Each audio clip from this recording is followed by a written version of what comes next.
Arcade gaming is one of the most important parts of video game history, and I know there's a bunch of gamers out there watching right now that are fond of the days when they would go to some arcade and drop all of their quarters in their favorite game machines. But this is something that we typically don't have anymore because arcade machines are pretty expensive, the maintenance on them is even more expensive, and they take up a lot of space. And the private collectors that are out there right now that actually have a bunch of these machines are running out of space because they're big.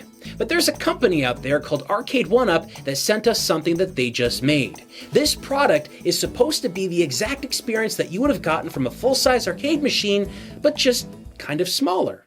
Standing upright at just over 4 feet of height and coming in around 63 pounds, this is the Arcade1Up home arcade system. And the specific version we're looking at today is the Street Fighter II Champion Edition. This model is from their very first lineup of arcade machines, and maybe in the future we'll take a look at the other ones, but for now, we're just focusing on the Street Fighter Edition. This arcade cabinet is coming in at around 3/4 the size of an original arcade machine. That means that even though it is an arcade system, you won't be able to stand up to play it. This design is so that you can sit in front of it with a chair and play it more comfortably. But I know there's a bunch of you out there that want to play it the original way, standing up, and they've come up with a solution: a little box. This little spacer here is about 1 foot, and it brings up the machine just high enough to make it feel around the same height that you would typically have found with those original machines. That way you can actually play it standing up and relive your arcade memories of long past. But before you begin playing anything, you're gonna have to put these systems together first.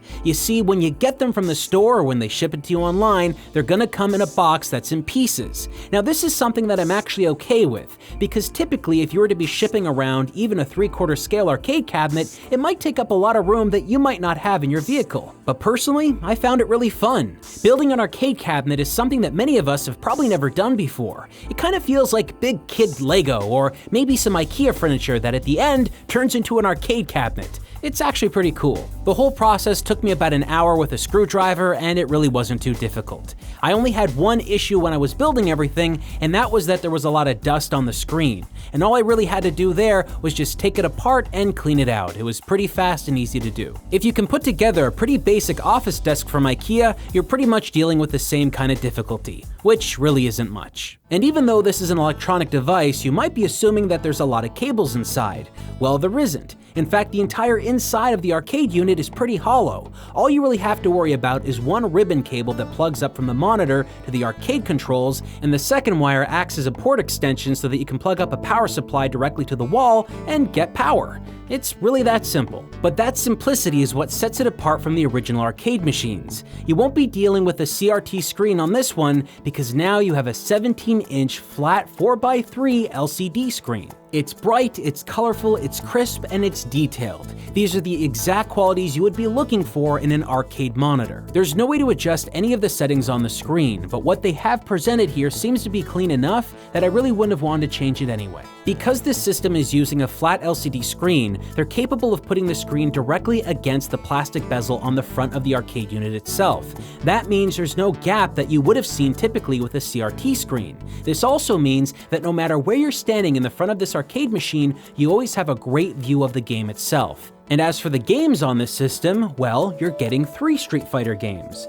The first one is Street Fighter II Champion Edition. This is the first update to the original Street Fighter II. In this one, the 4 boss characters from the first version of the game are now playable.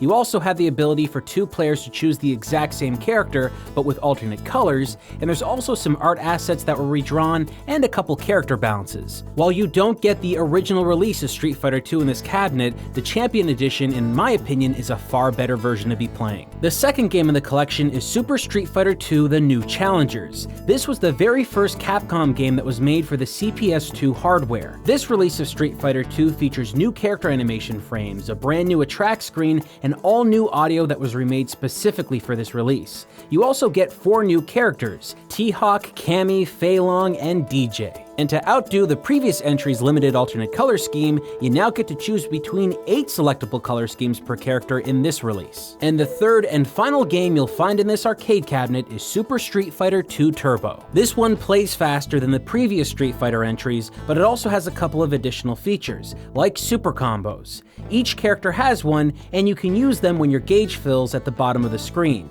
and the gauge fills up as the player fights. Players can also juggle opponents in mid-air, and they can get out of holds as well. This version of the game just has a little bit extra into it, but enough to make it stand out compared to its predecessors. I'm also very happy to say that each of the 3 Street Fighter games on here were licensed directly from Capcom. That means that the games actually run the way they should, because they actually do care quite a bit about how Street Fighter's presented, especially in a brand new arcade system. Each of the 3 Street Fighter games are being emulated, but the emulation is fairly accurate and it is very responsive.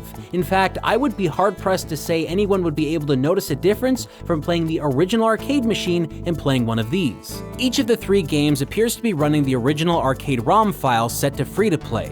Unfortunately though, from what I can tell, there appears to be no way to actually alter the settings of the arcade unit itself. So what you're getting here is a straightforward experience. You select a game, you start, and you play, and you can't do much else. I would have really liked to see some customization options so that we could add scan lines and stuff like that. Basically just some way to modify the image of the game to make it feel a little bit different. Throughout my time playing, the only 2 visual issues I caught was shimmering on the screen, which is basically something that's caused by pixels being redrawn on a high-definition monitor, and then the other thing I saw was basically kinda weird. At the very top, one layer of pixels seemed to just be delayed by a half second. Neither of these things really bugged me that much, and after a couple of minutes of gameplay, I really found it hard to even pay attention to them. Each game still looks and feels like the original releases, but the folks at Arcade 1-Up went a step further and made sure that the arcade cabinet looked very close to the original arcade release of Street Fighter 2 Champion Edition. The colors and designs are near perfect replicas, right down to the imperfections in the character portraits that you can find on the border of the screen bezel. Even the marquee on the top of the arcade looks identical, but there are some differences in the shape of the arcade design from the original and the placement of certain graphic overlays. And there's one notable addition. At the very top of the screen, you'll find the Arcade 1-Up logo, because, well, they did make this arcade system. 2 other changes I noticed was that 1, you don't have a coin slot on this machine because there's really no reason to have it, especially when everything's set to free to play, and the second change was that the speakers you'd normally find underneath the marquee are no longer there. You'll now find a speaker grill just above the second player set of controls. I personally found it to be pretty loud and clear, so it really didn't bug me that they moved it. So, they've got the screen looking nice and they've got the games running well and they have a similar visual aesthetic to what you would have found on the original arcade system. But what about the controls? Just beneath the screen and above the Player 1 and Player 2 start buttons, you'll find 2 toggle switches. One to the left is to turn the system on and off, and the other to the right sets the volume to 3 settings: mute, low, and high. You'll also find additional functionality with the first player and second player start buttons. If you hold the first player start button down for 5 seconds, it will boot all the way back to the main menu where you select your games. If you push the second player button down for 5 seconds, it'll eventually just restart the game that you're playing. Since those 2 buttons are primarily not used while fighting in the game, you really don't have to worry about accidentally holding them down for 5 seconds and restarting an active game. It never happened to us while we were playing, so you probably don't have to worry about it as well. Now, let's get to the good stuff. How about those joysticks and buttons? Well, in my opinion, they got pretty close to the originals. Both the joysticks and the buttons are pretty clicky. Here, have a listen.